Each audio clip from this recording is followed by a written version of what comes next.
ඉතින් ඔයාලට කොහොමද යාළුවනේ? ඔන්න මම අදත් ආවා උබායර් එකක් ගන්න. ඉතින් දැන් පිකප් ලොකේෂන් එකට ඇවිල්ලා තියෙන්නේ. හැබැයි කස්ටමර් නම් පේන තෙක් මානික නැහැ. ලයිව් ලොකේෂන් ඔන් කරලත් නැහැ. මට පේන්නේ මේක කැන්සල් වෙන හයර් එකක්. ඉතින් අපි පොඩ්ඩක් ඉඳලා බලමු මොකද වෙන්නේ කියලා. මේක විස්තරය ඇවිල්ලා මුලින් පැසෙන්ජර් විනාඩි 3ක් දෙනවා Uber එකෙන්. ඊට පස්සේ තව විනාඩි 2ක් දෙනවා. ඊට පස්සේ එයාට එතකොට ඔක්කොම විනාඩි 5ක් දෙනවා. ඒ විනාඩි 5 ඇතුළත එයා ආවේ නැත්තම් අපිට හයර් එක කැන්සල් කරන්න පුළුවන්. හැබැයි ඒ විනාඩි 5 එන්නේ නැතුව අපිට තවත් ඉන්න පුළුවන්.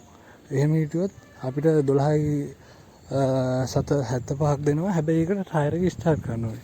නැත්තම් අපි ඒකත් ඉඳලා හයර් එක කැන්සල් කරොත් ඒත් අපිට හම්බ වෙනවා රුපියල් 42ක්.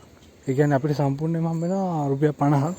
ඒකෙන් 115ක් කමිෂන් කපනවා Uber එක. එතකොට දැන් ඔන්න දෙවෙනි ටයිමරට ඔන් වුණා. දැන් ඒකත් ඉවරයි. ඔන්න අපිට මෙහෙම මැසේජ් එකක් එනවා. තව රැඳී සිටියොත් පළවෙනි ගාස්තු ලබා ගන්න පුළුවන්. තව 12.775ක්. අපිට කැමති නම් මේක දැන් කැන්සල් කරලා මෙතනින් වැටුණා කියන එක ඔබලා පල්ලේ තියෙන කස්ටමර්ට අර විශේෂ ලකුණක් දාලා ඒක ඔබලා මගියා පෙනී සිටියේ නැත කියන එක ඔබලා ඊට පස්සේ මෙන්න මෙතන තියෙනවා මගියාගේ මුදල් අය කරන ටික් එක දාලා හයර් එක වළංගු කරන්න කියන එක එබ්බුව ගම හයර් එක